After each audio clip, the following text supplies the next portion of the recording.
She called CPS on my family while I was hooked up to hospital monitors. And when I confronted her, she admitted it like she was proud of it. She had reached out to me. Just a few words that she loved me, that she'd been thinking about me. And when I told her I had a question, that I needed her to be honest with me, she called immediately. She opened the conversation by saying she thought I already knew the answer. And then she said it, calmly, almost defiantly. I think you already know if you're asking. So yes, it was me, my sister, my Santa's helper. The woman who had spent every Christmas Eve in my home for years, building toys beside me in the middle of the night, eating at my table, watching my children grow up. She had called Child Protective Services and told them my husband was a violent alcoholic with serious anger issues, told them we were starving our 3 children, told them there was no food in the house. She made that call while I was recovering from 3 seizures, while I couldn't drive, while I couldn't work, while I was sitting in a neurologist's office trying to figure out what was happening inside my own brain and holding my family together at the same time. When the CPS worker arrived and toured our home, she laughed, literally laughed. She said our pantry had enough food to feed everyone in the house for 3 months. The case was closed within days. My husband doesn't have an anger problem. My children are not starving. The accusations weren't just false, they were transparently, almost embarrassingly false. But here is the thing about false accusations. Even when they're disproven, they leave something behind. They leave the image of a CPS worker pulling your 13-year-old son out of class to ask him whether his parents are hurting him. They leave a version of your life that someone else invented and handed to a government agency. This is the story of what happens when jealousy, grief, and alcohol converge inside someone you love completely, and what happens when karma doesn't bother waiting. To understand what makes this betrayal so devastating, you first have to understand what my sister was to me before any of this happened. We grew up close. Not in the polished, performative way that families sometimes present to the world, genuinely, deeply close. The kind of closeness where someone knows the layout of your house by heart, where your kids call out to them without prompting when they walk through the front door, where their presence at your table feels as natural as anything in your life. Every year, without exception, she would come to our house on Christmas Eve with her fiancé. Not for Christmas morning, for the night before. For the setup. She and I would stay up past midnight assembling toys, arranging things under the tree, making sure Christmas morning looked exactly the way it was supposed to look. We called ourselves Santa's helpers. It was one of my favorite traditions in the world, that particular combination of exhaustion and joy, staying up late with your sister making sure your children wake up to something they'll remember. My husband and I have 3 kids. A 13-year-old son who is fully, wonderfully, exhaustingly in the middle of his teenage years. The sighs, the eye rolls, the selective hearing, the slammed doors, and a 3-year-old daughter who still believes in everything. Santa. Magic. The whole thing. There is a particular sweetness to that phase of early childhood, and I was fiercely protective of it in the way that parents of young children tend to be. I also want you to understand what kind of household we run, because it matters enormously for what comes later. I cook dinner for my children every single night. We do not order out. There is always food in our home, real food, prepared food, food that comes from effort and intention and love. That is not a brag. It is the truth. It is relevant because of what someone decided to tell a government agency about us. This Christmas Eve, my sister and her fiancé arrived like they always had. I had no reason to think it would be any different. I had every reason to believe this was just one more quiet, warm night in a long line of them. I was wrong about that. Here is what you need to understand about parenting a teenager. It is not one dramatic moment. It is 1,000 small moments of friction stacked on top of each other. The sighs, the eye rolls, the pretending not to hear you, the pretending not to know how to do something they have done 100 times. My son is a fundamentally good kid. His teachers know him, like him, and have noticed the same patterns we work on at home. The pushback, the arguing, the theatrics when asked to do something simple. It's developmental. It is normal. And it is also our job to address it consistently and with love, and we do. Our discipline style sits somewhere between tough love and genuine dialogue. When my son acts out, and when he does, it usually follows the same pattern. He argues, escalates, retreats upstairs, slams his door. My husband's move is to give him exactly 10 minutes, and then go upstairs and have a real conversation. Not a lecture, a dialogue, one where my son is heard and also understands what the behavior looked like from the outside. It works. It has always worked. It is, in my opinion, exactly the kind of parenting that grows a real human being. On Christmas Eve, my son did something that crossed a line in a way I felt clearly. In front of his 3-year-old sister, he told her Santa wasn't real. I want you to sit with that for a moment. Christmas Eve, the very night we had stayed up for years making magical for our kids, in front of a toddler who still believed completely with her whole heart. My husband and I both responded immediately. We told him that was unkind, that it wasn't okay, that there were better ways to handle whatever he was feeling. He argued with us. He ran upstairs. He slammed his door. 10 minutes later, my husband went upstairs. They talked. My son came back down, apologized to his sister, and went to bed. My sister and her fiancé were present for this entire sequence. They said nothing. They didn't pull me aside. They showed no concern. The night continued exactly as it always had. When I went to bed that night, I believed everything was fine. I had absolutely no idea what was already in motion. January arrived. The lights came down. My son went back to school, and my body, which had apparently decided December was the appropriate time to stage a full revolt, was still making demands on my attention that I could not ignore. I have a seizure disorder. I've had it for years.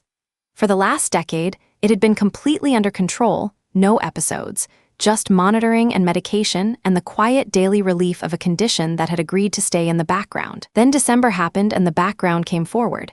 I had 3 seizures, back to back to back, after 10 years of silence. My neurologist needed a full workup, an EEG sleep study, tests to understand why a decade of stability had collapsed in a single month, and the practical consequences were immediate and enormous. I could not drive for 6 months, which meant I could not work, which meant the entire infrastructure of our household, who gets where, who picks up who, how the days are managed, had to be completely rebuilt around my limitations. That is not a small adjustment. That is a fundamental restructuring of a life. And I was doing it while exhausted, frightened, and wired up to hospital equipment, trying to keep my fear quiet enough that my kids wouldn't carry it. Now hold all of that in your mind, because here is what was happening at exactly the same time. Completely without my knowledge, my 13-year-old son was being pulled out of his classroom by a child protective services worker. A government official sat across from my child and asked him questions about his home life, whether he felt safe, how his parents treated him. He was 13 years old and had no idea why this was happening. He told her the truth. He said he loved his parents. He described being grounded, having electronics taken away, standard discipline, and he said that when we disciplined him, he understood it was because we loved him and wanted him to learn. He was calm. He was composed. He went home that afternoon and immediately told my husband that a woman had come to talk to him at school. He was confused, so were we. We didn't know it yet, but someone had been planning this for weeks. I was in my neurologist's office, post-tests, bone-tired, running on a thin thread of functional energy, when my phone buzzed with a voicemail from a number I didn't recognize. It was the CPS worker. She would be coming to my home the very next day to interview us and to interview my 3-year-old daughter. I could not even call her back in that moment. I was in the middle of medical appointments. I forwarded the number to my husband and told him to handle it, because I genuinely could not. I want you to hold that detail, a woman so depleted from neurological testing that she cannot make a phone call, and consider that someone who knew her, loved her, had been in her home on Christmas Eve, chose that moment to put a government agency on her doorstep. When the CPS worker arrived at our home the next day, we finally understood what we were actually dealing with. The complaint contained 2 specific accusations. First, my husband was an alcoholic with serious anger issues. Second, we were starving our 3 children. There was no food in the house. Let me walk through those one at a time because they deserve to be examined carefully. On Christmas Eve, our entire extended family was in our home, a holiday meal I had spent all day cooking. Eggnog, wine, a warm, full house. Did people drink? Yes, because it was Christmas and family was together and I had made a beautiful meal. But no one in that house got sloppy or inappropriate. No one acted in a way that would justify calling them an alcoholic with anger issues. My husband was calm and patient throughout the entire evening, including the moment with my son, which he handled exactly the way he always handles it, with measured words and genuine care. But someone in that house did drink themselves into the floor.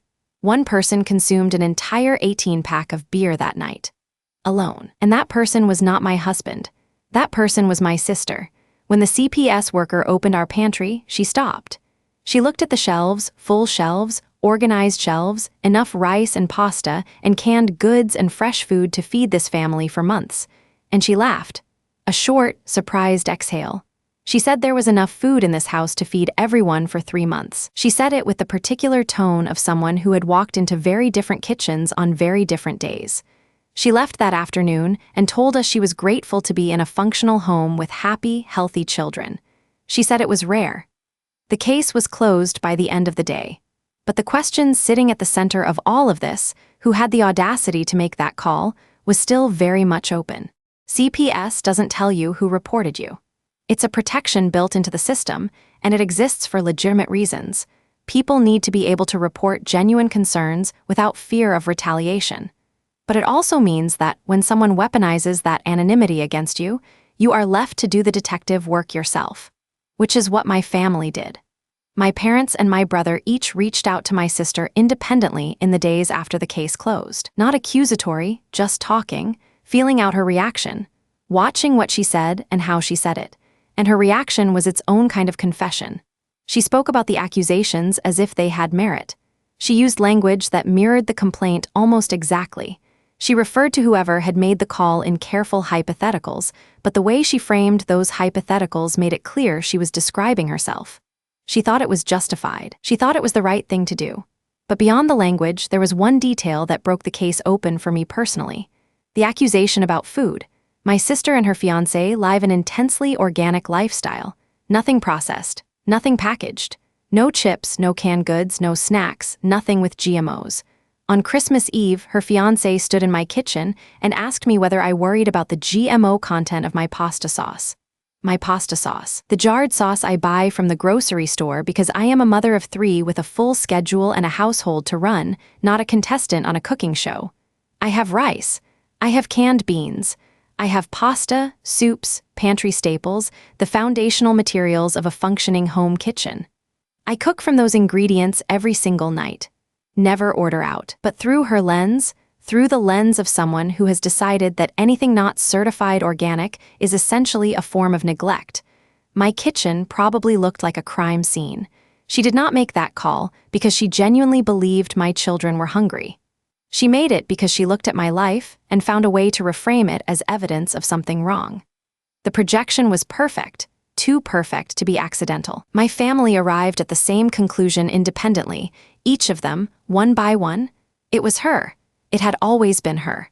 Once I stopped asking who and started asking why, things got more complicated and more heartbreaking. My sister cannot have children. Her fiancé is sterile. And my sister had wanted a big family for as long as I had known her. That was the dream she carried, the future she had imagined into vivid detail. A house full of children, holidays overflowing, little faces everywhere. And instead, somewhere along the way, she had been delivered the news that version of her life was not available to her. Not without significant medical intervention. Not without uncertainty. Not without grief. I have watched her grieve that in real time, and I have felt for her. I genuinely have. Because that kind of loss, the loss of a future you had already built in your mind, is not a small thing. It does not resolve with time the way other losses sometimes do. It recurs. Every holiday. Every time she walked into my home and saw my 3 children living the life she wanted for herself.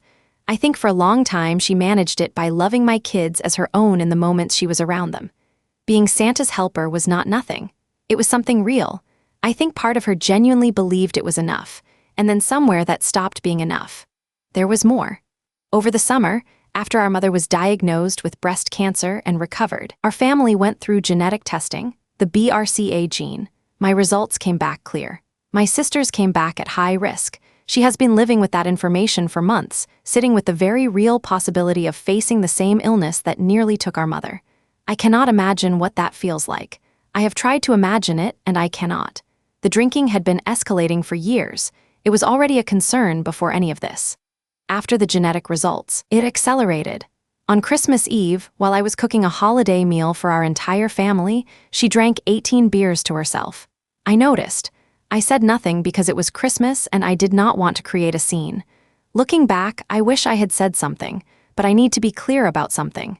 Grief does not grant you the right to do what she did. Pain does not entitle you to put a government agency on your sister's doorstep while she is sitting in a hospital wired up to neurological monitors. Jealousy is not a justification. I understand her suffering. I have always understood it. and I refused to let that understanding serve as an excuse for what she chose to do with it. In the days after the case was officially closed, my sister went completely silent. I want you to notice that. The same woman who had been blowing up my phone during the investigation, demanding I call her, asking frantically how the interview went, performing every possible shape of concerned sister, vanished the moment I told her things had gone fine. Not a text, not a voicemail, weeks of nothing, the silence of someone who had wanted a different outcome and was now recalibrating. My brother suggested a lunch. He believed, and I understood his reasoning, that a face-to-face conversation was the appropriate approach, not a text exchange, not a phone call. A table, real people, real accountability, the kind of conversation where you can't close a screen and make the discomfort go away. He thought if we could sit down together, we could get to the truth and maybe, eventually, to something that looked like a path forward. I was less certain. The thought of sitting across a table from her while I was still managing neurological testing, still navigating the loss of my ability to drive, still watching my teenage son occasionally process the memory of being pulled out of class by a government worker. It sat in my chest like a stone. I didn't know if I could do it without falling apart. More importantly, I didn't know if I could do it without saying things that would only make the situation worse. I needed to be careful. I needed to be measured. I had decided that when the confrontation came, I was going to stay calm no matter what she gave me. And then, before we could even finalize the lunch, she reached out. Just a message, brief and soft. She said she loved me. She said she'd been thinking about me, and I knew immediately what those words meant. They meant she had been sitting with what she'd done long enough that the weight of it had become uncomfortable. They meant some part of her needed to surface before she could breathe again. I responded simply. I told her I had one question and I needed her to be honest. She called me immediately. I picked up. My voice was steady. My hands were steady. I had spent weeks grieving the version of my sister that existed before all of this, the one I trusted completely, and in doing that grief work early, I had arrived at this moment clear. I was ready. I told myself I was ready. I just didn't know yet how cold that phone call was going to feel. She opened the call by saying she thought I already knew the answer. And then she said yes, it was her. I want you to hear how she said it, not with guilt. Not with the halting voice of someone finally finding the courage to confess something that had been eating them alive. She said it like a dare, like she was drawing a line and waiting to see if I'd cross it. I think you already know if you're asking. So yes, it was me. No apology in that sentence, not a trace of one. Just the blunt fact, delivered with an edge of challenge, almost of pride. I asked her the only question that had mattered to me for weeks. I said, "Do you realize what could have happened to my kids? Do you understand what could have happened to me and my husband? Do you have any idea how badly this could have gone with a different social worker, a different day, different circumstances, a moment where our house wasn't perfectly in order and my husband wasn't perfectly composed?" And then she exploded. She said I didn't deserve to be a parent. She said I obviously didn't care about my children because I hadn't even brought them up, which was not just untrue but completely backwards, because the very first words out of my mouth had been about my kids. The very first sentence. I believe she was drunk during that call. I believe she was in the same state she had been on Christmas Eve when she consumed 18 beers alone. The same state she may well have been in when she picked up the phone and made that original call to CPS. She ranted. She yelled. She talked over me continuously. She said she cared about my children more than anyone in this family. I want you to sit with that statement for a moment. She cared about my children so much that she attempted to have them removed from the only home they have ever known. That is what her love looked like in practice. Every time I opened my mouth, she got louder. I kept asking calmly, quietly whether I could speak. She kept going. The only words she registered from me were these: "You realize we are going to be taking a very long break from you, right?" Her response was immediate and flat. "I'm sure you will, and I don't care." Then she resumed. I told her twice, plainly, that if she would not let me speak, I was going to hang up. She did not stop. So I did exactly what I said I would do. I hung up the phone. I blocked her number. I set the phone down on the counter and stood in the silence that followed and let the full weight of the last several weeks settle into my body all at once. It was her. It was always her, and she did not care. I called my father immediately after I hung up. I told him what she had said. I told him how she had said it. I described the ranting, the volume, the incoherence. The way her voice had eventually become something unmoored from logic entirely, cycling through accusations and proclamations of love and declarations that she didn't care, all tangled together. I told him it sounded like a manic episode, or alcohol, or both, and that someone needed to reach her before she did something else she couldn't take back. I heard his tone change the moment I said she had admitted it. My father is a measured man, not someone who loses composure in ordinary conversations. But in that moment, I heard something in him shift. The particular sound of a person confronting something they had been hoping desperately was not true. He sounded like he was on the verge of tears, because he is a father watching two of his children standing on opposite sides of a fracture that may never fully close. That is its own kind of grief, and he had not been prepared for it. And then came the next wave, because there is always a next wave. Family members began reaching out, the ones who acknowledged, when pressed, that what she had done was wrong, who did not defend it exactly, but who also felt that she was still my sister. That family was family. That perhaps, at the next gathering, I could find a way to be in the same room with her. That moving forward was the healthy, mature choice. I want to be honest about what that felt like. It felt like being asked to absorb a betrayal and minimize it for the comfort of everyone else in the room.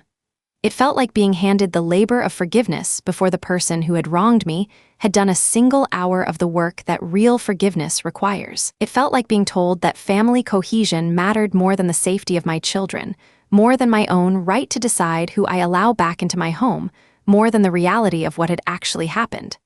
My sister knows my address. She knows my children's school. She knows our routines, our schedules, the details of our daily lives.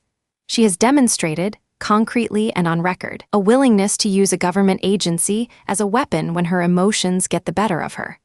Going no contact is not a punishment I am inflicting. It is a boundary I am enforcing, one that every parent in my position has the right and the responsibility to hold. Here is what I keep returning to when I try to make sense of what she thought was going to happen. She thought it was going to work. She looked at my life, at the family she had spent years watching me build, the family she wanted for herself and could not have, and she decided she could dismantle it with a phone call. She framed her own ideology as evidence of neglect.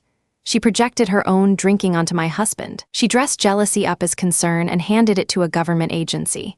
And she thought, on some level, that my children would be removed, that family placement would be prioritized, that they would end up with her. She was wrong about every single part of it. My house was exactly what it has always been. Clean, full, warm, loved. My husband was exactly who he has always been, a steady, patient father who gives his son 10 minutes to cool down and then goes upstairs to have a real conversation. My pantry was full. My children were safe and happy and articulate about both. My son, who had been pulled out of class by a government worker at 13 years old, which is a genuinely disorienting experience for a child, told the truth without hesitation, clearly and completely, because that is who he is, and that is how we have raised him. The CPS worker who walked through our home went home that afternoon grateful. She said it was rare to find a case like ours. That sentence, which should have been ordinary, broke my heart a little, because I know what it implies about how many families genuinely need that intervention, families where the call is real and the danger is real. And someone had taken the mechanism designed to protect those children and used it as a personal weapon, aimed it at a mother recovering from seizures, at a father who was guilty of nothing except being a better partner than the woman on the phone could admit, at children who had done absolutely nothing wrong. Cold karma is not always loud. It doesn't always arrive as a public humiliation or a dramatic reversal. Sometimes it's quieter than that. Sometimes it looks like this, a case closed in days. An admission delivered without remorse and received with a steady voice. A phone call ended by the person it was meant to destroy. A sister who wanted to fracture a family and instead fractured only her own place within it, her relationship with her parents, her brother, the nieces and nephews she claimed to love above everyone, the holiday traditions she had been part of for years. She lost all of it, every single piece of it, because she chose to pick up that phone. I hope she gets the help she needs. I hope the grief she has been carrying since last summer finds somewhere healthier to go than toward the people who love her. But that work is hers to do, not mine to wait for. If this story hit you somewhere real, drop a like, leave a comment, and subscribe to Cold Karma. We're here every day with stories of betrayal, truth, and the justice that always, eventually, finds its way home.